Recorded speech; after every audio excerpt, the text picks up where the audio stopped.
Good evening, everybody. So, as my wonderful comrade introduced me, my name is Sam. Sam I am. Please never do that to me. I had enough of that in elementary school, so like when it was Dr. Seuss Day, you know how he's important, like, they'd be like, oh, Sam, you want some green eggs and ham? No, I don't want green eggs and ham. No, sorry. Anyways, I am a Filipino music major, or as my family likes to call me, a disappointment. If you're not familiar with this stereotype, thanks, Jenny. It's that Filipino people, specifically women, because, you know, gender roles, they are just destined for a life of nursing. And I think that Filipino people are really made to be nurses because they're very nurturing, very caring people. We're also very short, but we walk really fast to overcompensate. It's like we have to get from like the eating disorder wing to like geriatrics, and we're like, yes, we can make it to yes very fast, hi. Yes. So like it's just great. We're very efficient people. We're also really easy to push around. So I think that's also why Filipino people do make really good nurses. Yeah, it's fun.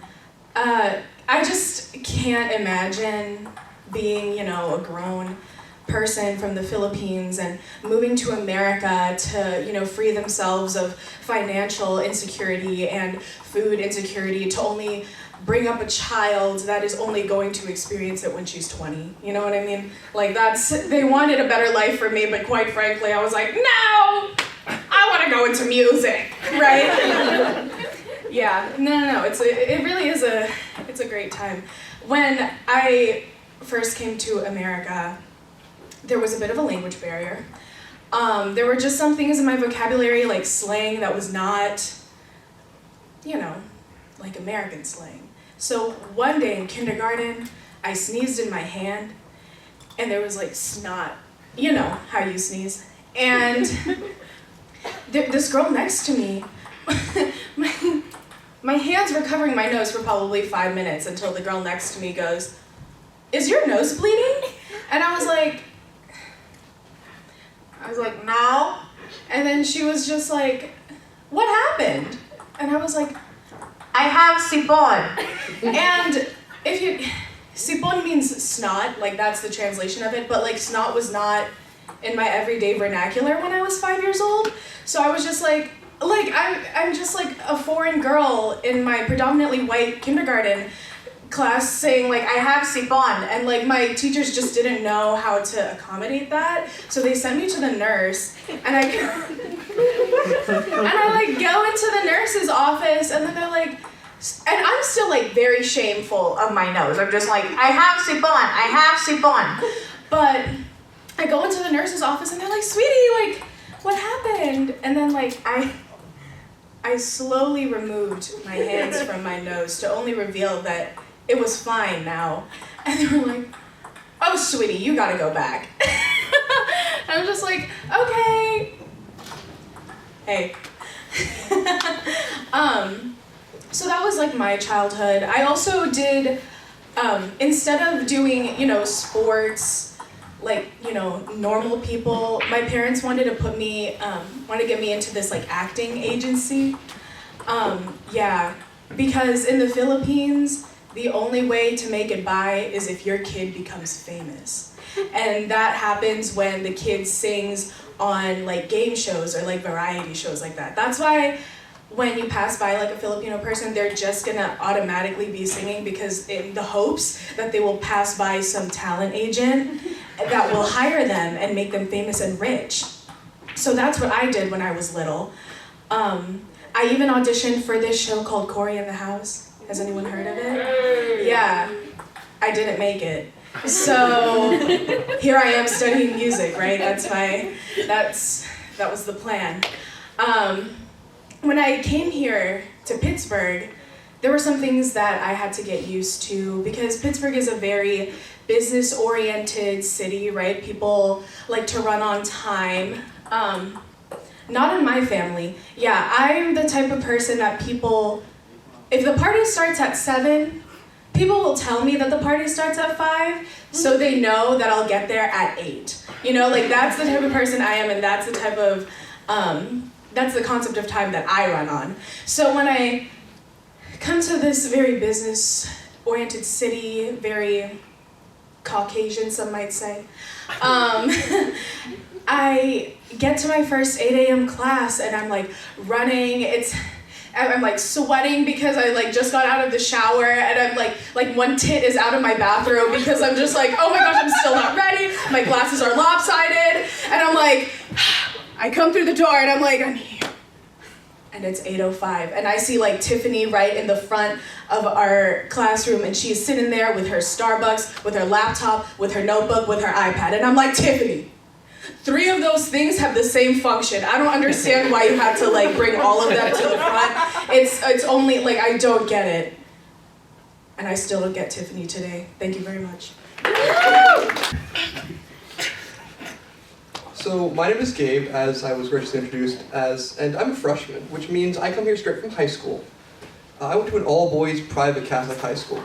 So in other words, people would just say things. Guys, we don't have a filter around other guys, so we'll just like say whatever pops into our mind. It's like, oh hey, how you doing, man? Pretty good. How was the game? Good, good. Oh hey, how about that car over there? Pretty good, pretty good. But my group, we were the disability service group, so there was absolutely no filter, nothing. I have one coat. It is a long black top coat. If you don't know where I'm going already, you will by the end of this, and it will be as unfortunate as it sounds. I like this coat because it's very warm. Unfortunately, it gives off an aura. So I come into school one day after being up all night working on YouTube, and bags under the eyes, just kind of like angry walk with my top coat. And I see one of the guys, and he looks over at me and says, "Hey man, you look like one of those Columbine kids." Like, what do you say to that? Like, gee, thanks, or wow, I aspire to be that someday. So this is all going through my head, and I'm like, okay. So I walk away, as one does, tactical retreat, and I come back the next day, and he says, "Hey man, you look like a school shooter." Thanks.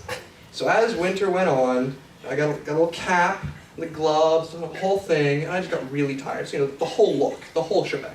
So I walk in one day, and one of those guys looks over at me and says, "Hey, you're a shooter, what's up?" And I'm like, okay, fine. You know what? They're not going to give this up. This is just going to keep going on, so we'll just deal with it. So I see the guys in the hall, and they're like, "Hey, you're a shooter, what's up? Hey, man."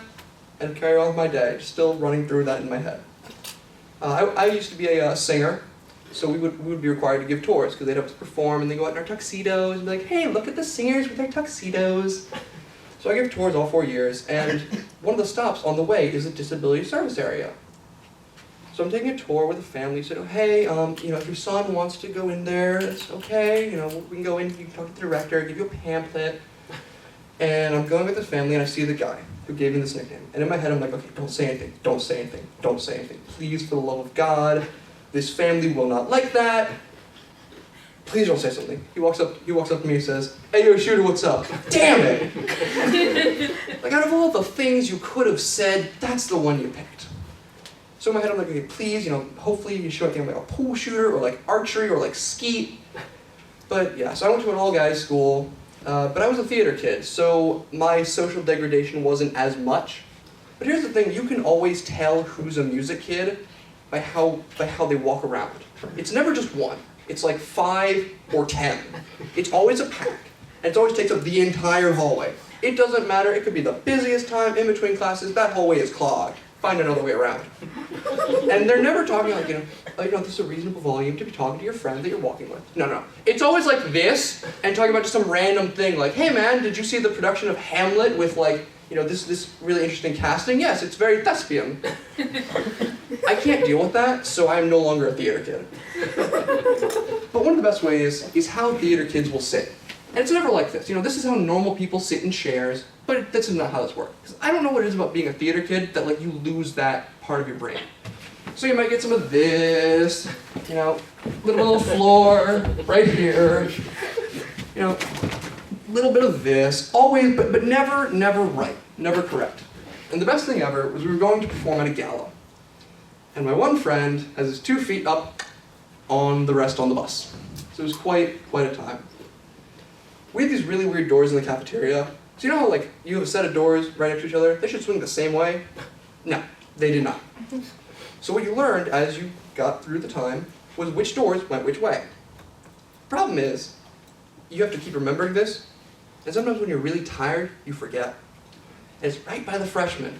So you could be a senior and you're like, yeah, I'm top dog.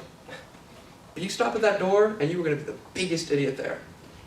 I like to use my feet to open doors, because like, I'm always carrying something in my hands.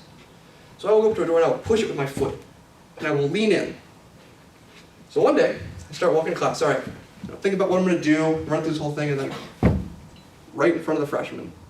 And I look, and I don't know why I looked. And there's like 15 freshmen just kind of like, this man doesn't know how doors work. But yeah, so I'm from Maryland, so that means I'm not a fan of crabs. I know it's a big shocker. It's kind of our thing. It's one of the first things you ask someone when you figure out they're from Maryland. Oh, hey, I'm from Maryland. Oh, do you like crabs?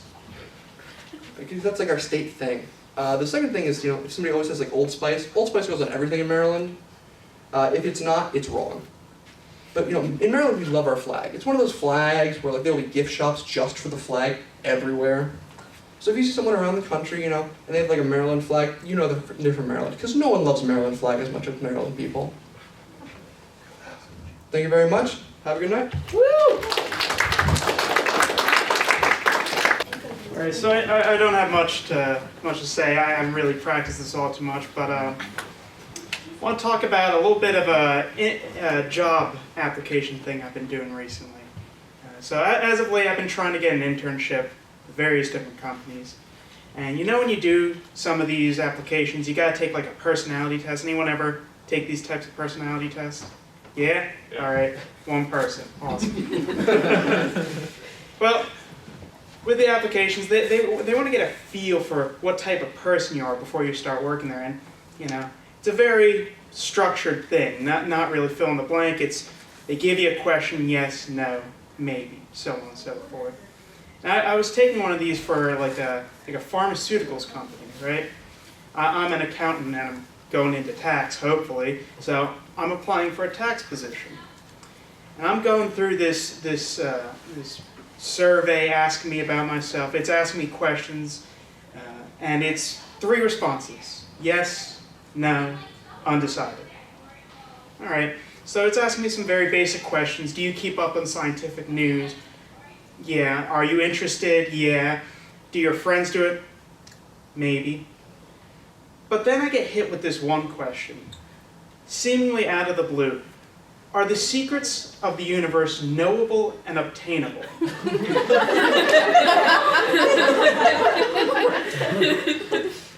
Yeah.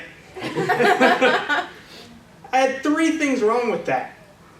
The first thing that I had wrong with that was this was a follow-up to, do you keep up to date with scientific news? I didn't know we got that far. 2, there were only 3 options for this question. I think it warranted maybe another answer or 2, besides yes, no, and undecided. And finally, the biggest problem I have is, this is a tax position. At what point is this going to come up in me doing your taxes? At what point does this show anything about my person? I had to stop and just sit there and think about it for a good bit. Undecided. That's all I really got.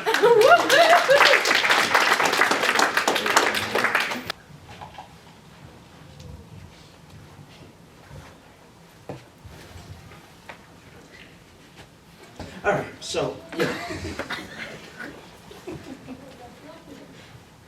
high school's a great time. People, they all have all sorts of opinions about how you respond to other people being friends.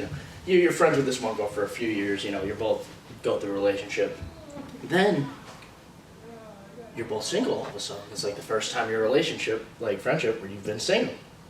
And one night you're just talking to her, and she goes, "Have you ever liked me?" And you're just like, where was that leap from like, we're just kind of friends to, do you like me? Because I had been in a relationship for most of our friendships, and I was like, no.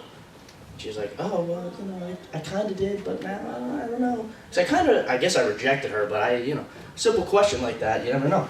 But you go through, now you're back in school and you're dealing with it, and I went to an all-boys Catholic high school, like my man Shooter back there.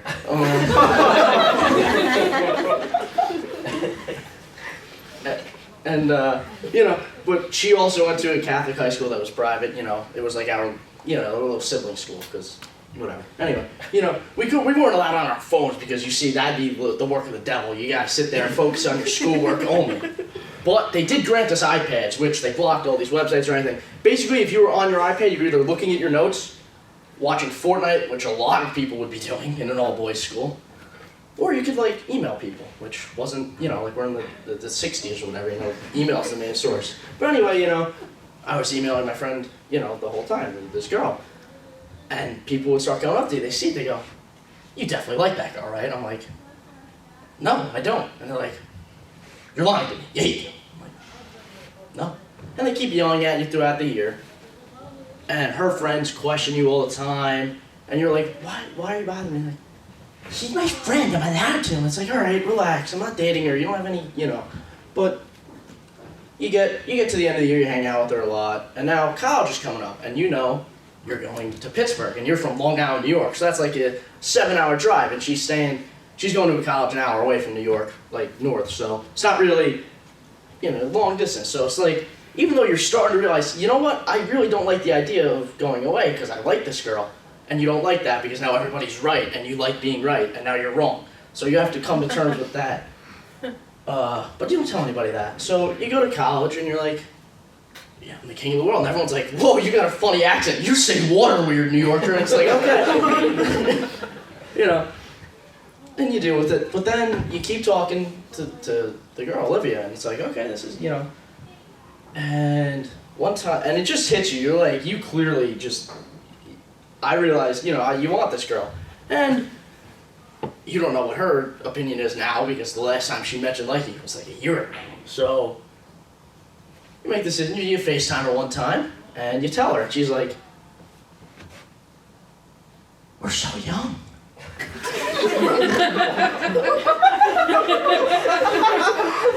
Really? We're young? I didn't know. I mean, I just turned 18 a week ago. You turned 18 2 days ago. But we're young? Okay.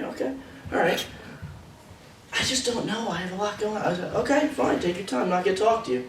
And you don't talk to her for a few days because she says she needs to sort out how she feels, which is just, it's no, but women don't like being direct to you. You'll learn that in life, gentlemen. They will never be direct. And so I think, listen, my experience is kind of true. They disguise, they like say one thing, but they want the other. It's all these signs you have to pick up like you're some sort of god. But, so you don't really talk to her for a few days. And then her best friend there, who you just, because you're friends with her, you became friends with that girl. She texts you, she goes, "Why are you ghosting her?"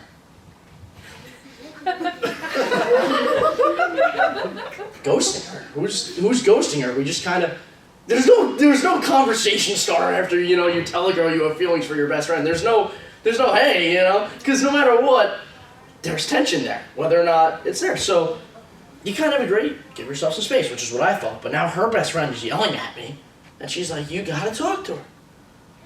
So I go, "Fine, I'll talk to her." And now it's been a couple weeks, and I finally start talking to her. And I'm like, it just, you don't seem like you care. And her face, there's a normal like this. Her face was like, "How could you say I don't care?" And she goes into her whole thing about how she very obviously cares about you. And you're like, okay, but it doesn't feel that way. And then you get told how you feel is wrong. And you're like, and now you're the one who's going to be conceding ground, because if you're ever in an argument again with a woman you're a guy, you are never going to be the one who's going to hear "I'm right" and saying "I'm wrong" about all these things. It's always, you're going to be the one at the end of the day. If you want to be happy in any way, you have to concede all the ground. There's no, the girl is never going to say they're wrong, even if they're right, even if they're wrong. They're always right, because at the end of the day, that's just how it is. So, my moral of the story is, women, they're very complicated.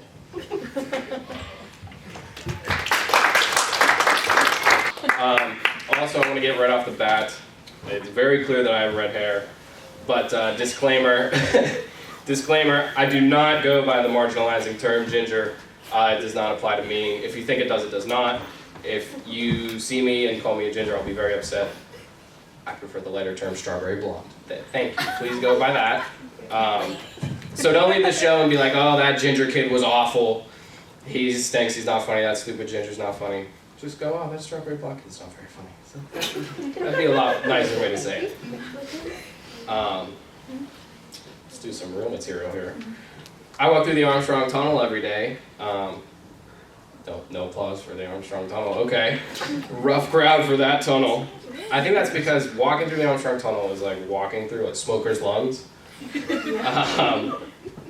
I feel like the anti-smoking people are really missing like an opportunity to like do a backdrop in there of like, if you smoke, like this will be you, and then they just draw on the walls like, don't smoke. Also, when you walk through there and you get to the end, it feels like you somehow bought front row tickets to the Indy 500, and all of a sudden you're getting tinnitus and like you need to pull on your plugs. But if the Indy 500 was only raced by Toyota Camrys. Oh my God! After the tunnel, you gotta hit the bridge, and that's a whole other story. Because apparently the 10th Street Bridge is like a human garbage dump of some sort. Like whatever garbage you have with you, you can just toss it on the bridge, and it doesn't matter, I guess, because nobody, like if you get stuck in the middle, just whatever, toss it. One of my favorite things is that fuzzy flip-flop that's on the roof over there. We've all seen it. It's on the roof of that lumber yard. And it's like one fuzzy Rihanna-looking slipper. And I always think about that because, like, how did that go down? Because there's another one of those slippers. They come in a pair. That someone else has the other one somewhere, or it's on somebody else's rooftop, I guess. Because, well, I think that, like, someone was walking with their two slippers. Hopefully they didn't just like have one in their hand and the other on their foot. And the glorified version is they're walking, and hopefully they were with someone. I hope this is how it went, that they were like, man, get your other slipper out of here, and then they just kind of fling it off. That makes sense to me, but I feel like in this town, someone was alone with both of their fuzzy slippers, and they're just like, eh. Then they got rid of it. I feel like that's probably what happened in this town. Oh, also there's poop sometimes on the bridge. There's poop on the bridge sometimes, just right in the middle. I mean, it looks like people poop, so I don't know. I don't want to talk about it anymore, but it's just there. And no one talks about these things, so I feel like, we gotta talk about them. Oh, my favorite thing that I have seen on the bridge was it was this full order of nachos. Yeah, I know, like a full order of nachos, like still steaming. Like somebody just decided, screw it, they had them, and then they didn't want them. And I'm not talking about like, oh, like over to the side, like what a mess. It's just like neatly placed, right in the middle of the sidewalk in everybody's way. And, hear me out. I don't like littering, okay? But, I feel like if you got your nachos and you started walking, and you got stuck in the middle of the bridge, and you're like, you know what, I'm done with my nachos. Even if you don't like littering, I feel like even I would just, come on. I mean, let them rip. Let them go. Let them get them. There's a big river right there. I mean, let that go. Don't make it somebody else's problem. I mean, look to your left. Look to your left, and there's a river. I mean, why would you do that to somebody else? In terms of, like, places to dump, this is like the Madison Square Garden of, like, the spotlight's on you, just litter this time. For once, you get a pass. Let it happen. That is not the worst thing that's been dumped in that river. You're doing somebody a favor. I'm going to talk about roommates. That's right. I'm going to do it. It's funny to think about because either way you're somebody's roommate, so whenever you think your roommates are being weird, they probably think that about you. I didn't have that written down, I just kind of thought of that when I was here. So whenever you think someone's a bad roommate, you're the inverse of that. Sorry, it's too insightful. But isn't it fun to live with complete strangers? Just total strangers. I mean, like, I know they're gonna be your future bridesmaids now, like, you guys are real tight, but like, you met them like a year ago, and like in 2013 they could have been doing meth, and they're not gonna tell you. They would never tell you that. You're never gonna know this info, but you could be hanging out with a not a fun person. I mean, that could be all right now, but I mean, you know, we're just saying, people hide things. I really love living with roommates. Because I like to see whose parents just failed at what they were supposed to be doing. Like, yeah, you got this guy into a pharmacy program at like a good university, but like, he's been making microwave nachos with the shredded cheese in the microwave. He's been eating that for dinner for a week. For a week, that's his dinner. He has like 3 bags of tortilla chips. I don't know, like 3 family-sized bags. And then he posted on his story with the chef emoji. We're like, what? Okay. You even taught him that was good food. Like, you couldn't teach this dude to make scrambled eggs. Like, please, endow him with a little bit of knowledge besides pharmacy stuff. But I love the conversations that you have with roommates.